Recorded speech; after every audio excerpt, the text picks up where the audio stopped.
Hello all, welcome to Telugu JLM online classes YouTube channel. JLM YouTube online కోర్సెస్లో భాగంగా ఈరోజు మీకు కరెంటు గురించి చెప్తున్నాను. ఫస్ట్ టాపిక్గా కరెంట్ కరెంట్ అంటే ఏంటి? కరెంట్ అంటే ఒక కండక్టర్లో ప్రవహిస్తున్నటువంటి ఎలక్ట్రాన్ల ప్రవాహాన్ని మనం కరెంట్ అని చెప్పేసి అంటాం. ఒక కండక్టర్లో ప్రవహిస్తున్న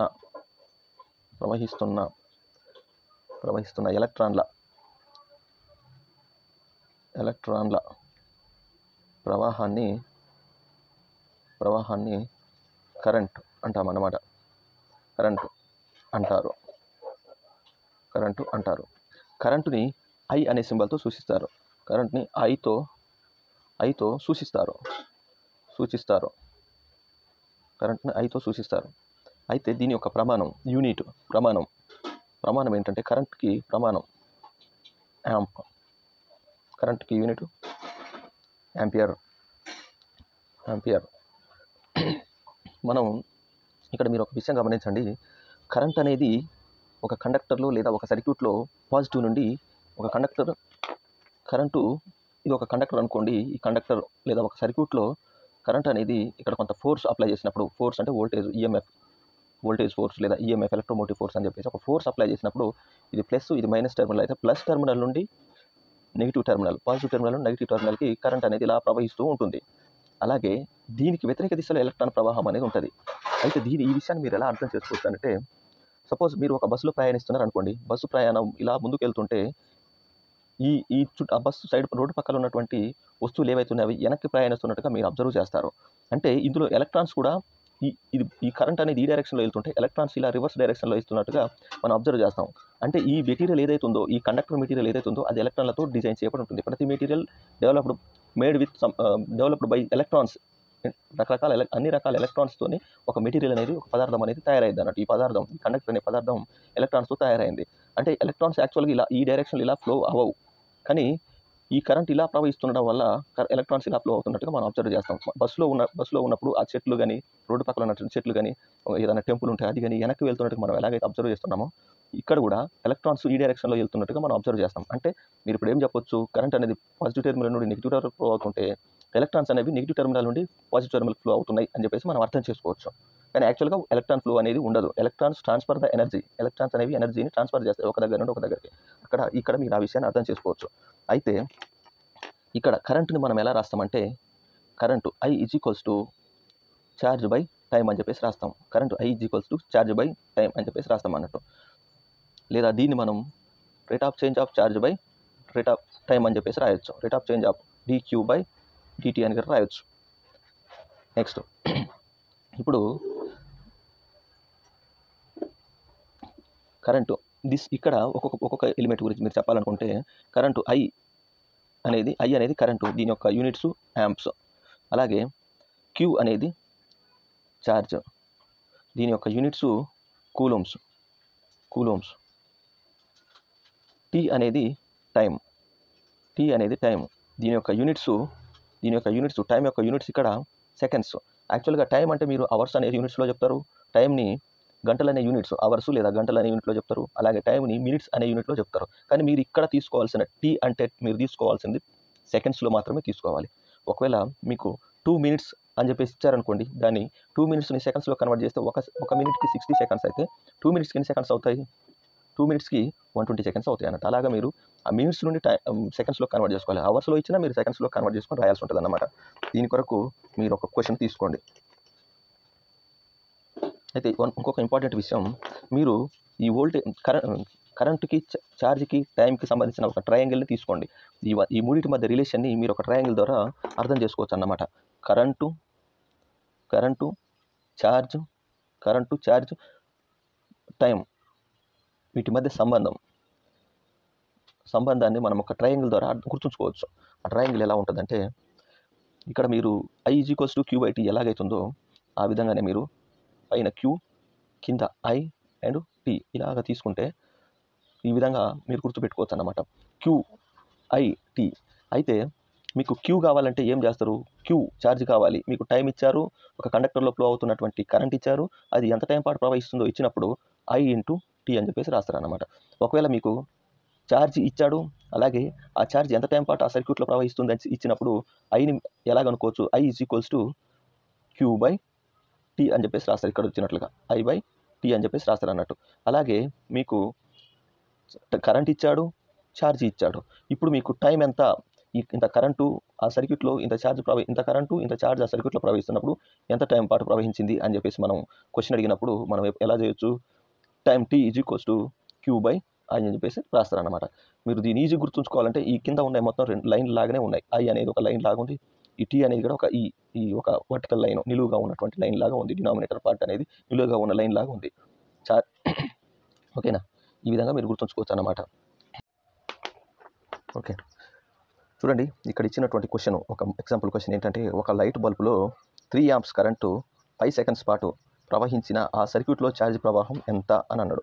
ఇప్పుడు మనకి ఇక్కడ ఏమడుగుతున్నారు? ఛార్జ్ అడుగుతున్నారు. ఛార్జ్ ఈ ట్రయాంగిల్ నుండి ఛార్జ్ అనేది అడుగుతున్నారు కాబట్టి ఛార్జ్ = I × T అనే ఫార్ములా తీసుకోవచ్చు. I × T మీరు ఇప్పుడు ఫార్ములా రాసినప్పుడు ఎలా వస్తుందంటే ఛార్జ్ Q = I × T. ఇక్కడ టైం ఎందులో ఇచ్చాను? సెకండ్స్లో ఇచ్చాను. మనకి ఇవ్వాల్సింది కూడా సెకండ్స్లోనే ఇవ్వాలి. ఒకవేళ ఇది కానీ మినిట్స్లో అయితే కన్వర్ట్ చేసుకోవాలి. నెక్స్ట్ Q = I ఎంత? 3 amps, T ఎంత? 5 సెకండ్స్. 5 3 ఎంత అవుతుంది? 15 కూలమ్స్ అన్నమాట. 15 కూలమ్స్. ఓకే, నెక్స్ట్ ఇక్కడ గమనించండి, ఒక సర్క్యూట్లో 24 కూలంల ఛార్జ్ 24 కూలమ్స్ల ఛార్జ్ 8 సెకండ్ల పాటు ప్రవహించిన కరెంటు ఎంత అంటున్నాడు. ఇప్పుడు కరెంటు ఎంత అని అడుగుతున్నారు, I అడుగుతున్నారు. ఇక్కడ మీరు ఈ ట్రయాంగిల్ని గమనిస్తే I అడుగుతున్నారు. I = Q/T అనేది మనకు ఫార్ములా వస్తుంది. I అడుగుతున్నారు. I = Q/T. ఓకే, I అడుగుతున్నారు కాబట్టి I = Q/T అని చెప్పేసి రాస్తామన్నమాట. మనకు Q ఎంత ఇచ్చారు? Q ఎంత ఇచ్చారంటే 24 కూలమ్స్ ఇచ్చారు. అలాగే 24 కూలమ్స్ ఇచ్చారు. అలాగే టైం ఎంత ఇచ్చారు? 8 సెకండ్స్ ఇచ్చారు. 8 3 24. కరెంట్ ఎంత? 3 amps కరెంటు. 3 amps కరెంటు సర్క్యూట్లో ప్రవహిస్తుందని మనం అర్థం చేసుకోవచ్చు. మూడో ప్రశ్న, ఒక కాయిల్ ద్వారా 5 amps కరెంటు ప్రవహిస్తూ ఉంటే 50 కూలమ్స్ ఛార్జ్ ప్రవహించడానికి ఎంత టైం పడుతుంది? 5 ఆంపుల కరెంటు ప్రవహిస్తూ ఉంటే ఆ సర్క్యూట్లో 50 కూలమ్స్ ఛార్జ్ ప్రవహించడానికి ఎంత సమయం పడుతుంది? ఓకే, మనకి ఇక్కడ ఏమి ఇచ్చాడు? ఛార్జ్ ఇచ్చాడు, అలాగే కరెంటు I ఇచ్చాడు. ఛార్జ్ ఇచ్చారు, అలాగే కరెంటు I ఇచ్చారు. ఇక్కడ మనం ఏం కనుక్కోమన్నాడు? టైం కనుక్కోమన్నాడు. టైం ఈ ఫార్ములా టైం Q/I అని చెప్పేసి మనం రాయొచ్చు. టైం Q/I అని చెప్పేసి రాయొచ్చు. ఇప్పుడు Q ఎంత ఇచ్చారు? ఛార్జ్ ఎంత ఇచ్చారు? 50 కూలమ్స్ ఇచ్చారు. అలాగే I ఎంత ఇచ్చారు? 5 amps ఇచ్చారు. కరెంట్ ఎంత? 5 × 50 టైం ఎంత? Time 5 × 50 50 seconds. మనం 10 సెకండ్స్. ఇక్కడ మనం 10 సెకండ్స్ రాయాలి కానీ 10 minutes కానీ 10 hours కానీ రాయకూడదు. ఎందుకంటే ఈ మూడింటి మధ్య సంబంధం, ఇది సెకండ్స్లో ఉండాలి, ఇది కూలమ్స్లో ఉండాలి, ఇది యాంపియర్స్లో ఉండాలి. అటువంటి సంబంధం ఉంది కనుక మీరు వచ్చిన టైంని సెకండ్స్లోనే రాయాలి. ఓకే, నెక్స్ట్ ఇక్కడ ఈ క్వశ్చన్ అబ్జర్వ్ చేయండి. ఒక సర్క్యూట్లో 0.5 amps కరెంటు 5 నిమిషాల పాటు ప్రవహించిన మొత్తం ఛార్జ్ ప్రవాహం ఎంత? మొత్తం ఛార్జ్ ప్రవాహం ఎంత అని అడుగుతున్నారు. మనకు ఏమడుగుతున్నారు? ఛార్జ్ Q ప్రవాహం ఎంత అంటున్నారు. ఛార్జ్ ప్రవాహం ఎంత అంటున్నారు. దీని కొరకు మనకు ఆల్రెడీ రాసినటువంటి ఫార్ములా, ఈ ట్రయాంగిల్ నుండి రాసినటువంటి ఫార్ములా ఏదైతే ఉందో ఆ ఫార్ములాను ఒకసారి గమనించండి. Q అడుగుతున్నారు. Q = I × T. ఇక్కడ రాసిన విధంగా I × T అని చెప్పేసి మనం అర్థం చేసుకోవచ్చు. Charge Q = I × T. ఇక్కడ I ఎంత ఇచ్చారు? 0.5 ఇచ్చాడు. 0.5 ఇంటూ టైం ఎంత ఇచ్చాడు? 5 నిమిషాలు ఇచ్చాడు. మనకు ఒక విషయం తెలుసు, 1 నిమిషానికి ఎన్ని సెకండ్లు? ఇక్కడ నిమిషాల్లో ఇచ్చాడు మనకు, కానీ ఇది సెకండ్స్లో కావాలి. 1 నిమిషానికి 60 సెకండ్స్. 1 నిమిషానికి 60 సెకండ్స్ అంటే 5 నిమిషాలకి ఎంత అవుతుంది? 5 నిమిషాలకి ఎంత అవుతుంది? 5 × 60 అంటే 300 సెకండ్స్ అన్నమాట. 5 నిమిషాలకి ఎంత? 300 సెకండ్స్. మనకు ఈ ఫార్ములాలో టైం ఎప్పుడు సెకండ్స్లోనే తీసుకోవాలి. అది వెరీ వెరీ ఇంపార్టెంట్ పాయింట్, గుర్తుపెట్టుకోండి. ఓకే, ఎంత? 300 సెకండ్స్. ఇప్పుడు మనం దీన్ని ఎలా చేయొచ్చు? ఎంత వస్తుంది అప్పుడు? 0.5 అంటే 0.5 అంటే హాఫ్. 0.5 అంటే అది హాఫ్. 300లో హాఫ్ ఎంత? 150 కూలమ్స్ అన్నమాట. 150 కూలమ్స్. ఇప్పుడు చూడండి క్వశ్చన్ నెంబర్ 5. ఒక వైర్లో 2 ఆంపియర్ కరెంటు ప్రవహిస్తే 60 సెకండ్లలో ఎన్ని ఎలక్ట్రాన్స్ ప్రవహిస్తాయి అంటున్నాడు. ఎలక్ట్రాన్స్ అని అడుగుతున్నారు. ఇక్కడ యాక్చువల్గా ఛార్జ్ కాదు అడుగుతున్నది, ఎలక్ట్రాన్స్ అడుగుతున్నాడు. అయితే ముందు మనం ఇక్కడ ఛార్జ్ కనుక్కోవాలి. ఛార్జ్ కనుక్కోవడం ఎలాగా? మనకు ఆల్రెడీ రాసిన ఫార్ములా ప్రకారం ఛార్జ్ Q = I × T. ఇది మనకు బాగా తెలుసు. సో ఈ ఫార్ములా ప్రకారం మనం ఛార్జ్ కనుక్కుందాం ముందు. ఏం కనుక్కుంటాం? ఛార్జ్ కనుక్కుంటాం. Charge Q = I × T. మనకు I ఎందులో ఇచ్చాడు? యాంపియర్స్లో ఇచ్చాడు. యాంపియర్స్లో ఉంది 2 amperes. టైం ఎందులో ఇచ్చాడు? సెకండ్స్లో ఇచ్చాడు 60 seconds. టోటల్ ఛార్జ్ ఎంత? 60 × 2 120 coulombs. కానీ మనకి ఇక్కడ అడుగుతున్నది ఏంటి? ఎలక్ట్రాన్స్ ఎన్ని అడుగుతున్నాడు. ఛార్జ్ Q = మనకి ఇంకొక ఫార్ములా ఉంది. Charge Q = number of electrons into electron యొక్క ఛార్జ్. ఈ number of electrons into electron యొక్క ఛార్జ్. ఈ ఫార్ములా ఇంపార్టెంట్ మీకు. Number of electrons into electrons యొక్క charge. N = number of electrons లేదా ఎలక్ట్రాన్స్ సంఖ్య అని చెప్పేసి అనొచ్చు. అలాగే E అంటే ఏంది? ఎలక్ట్రాన్ యొక్క ఛార్జ్ అన్నమాట. దీని వాల్యూ ఎంత? 1.6 × 10⁻−19 coulombs.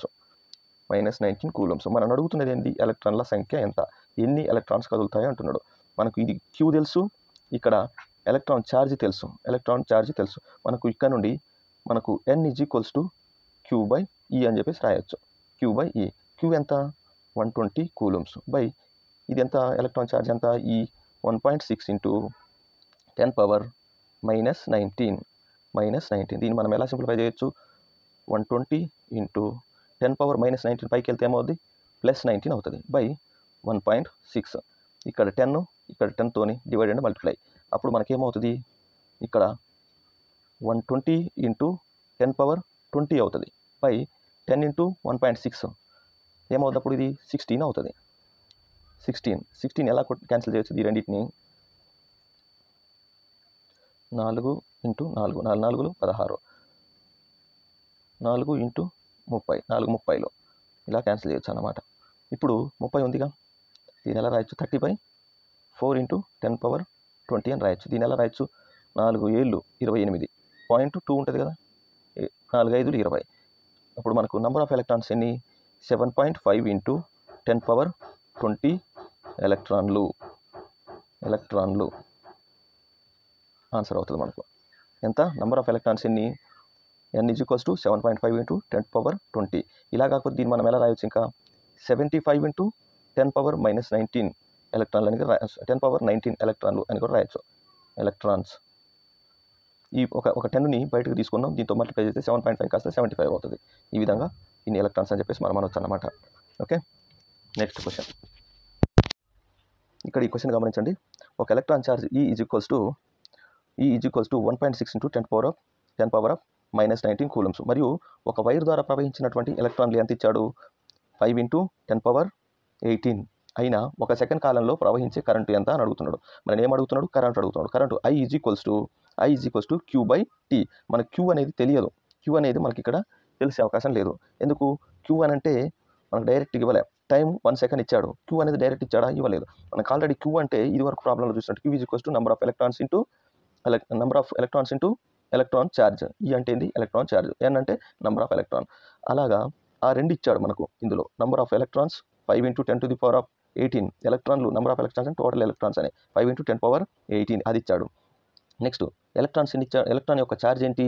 మనకు ఇది ఒక్కోసారి ఎగ్జామ్లో ఇవ్వచ్చు, ఇవ్వకపోవచ్చు. ఎలక్ట్రాన్ ఛార్జ్, ఒక ఎలక్ట్రాన్ యొక్క ఛార్జ్ E = 1.6 × 10⁻−19 coulombs. ఇది ఒక ఎలక్ట్రాన్ యొక్క ఛార్జ్. ఇప్పుడు మనకు నంబర్ ఆఫ్ ఎలక్ట్రాన్స్ మరియు ఒక electron charge, number of electrons ఒక ఎలక్ట్రాన్ ఛార్జ్ని గుణించినప్పుడు మనకు ఛార్జ్ అనేది వస్తుంది. ఈ రెండింటిని గుణిస్తే ఛార్జ్ అనేది వస్తుంది. ఇప్పుడు నంబర్ ఆఫ్ ఎలక్ట్రాన్స్ ఎన్ని ఇచ్చాడు? 5 × 10⁻18.